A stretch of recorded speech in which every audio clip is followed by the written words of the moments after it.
سورة البلد مكية. بسم الله الرحمن الرحيم.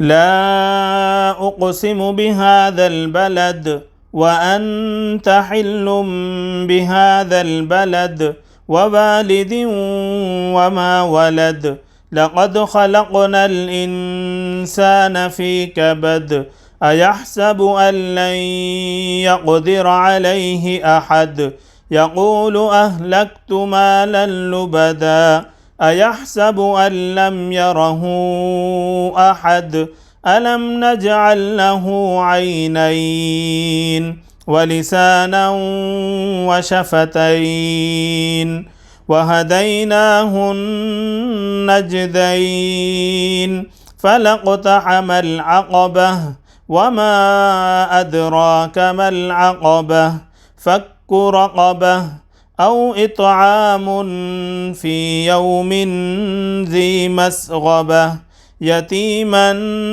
ذا مقربة أو مسكينا ذا متربة ثم كان من الذين آمنوا وتواصوا بالصبر وتواصوا بالمرحمة أولئك أصحاب الميمنة والذين كفروا بآياتنا هم أصحاب المشأمة عليهم نار مؤصدة صدق الله العظيم.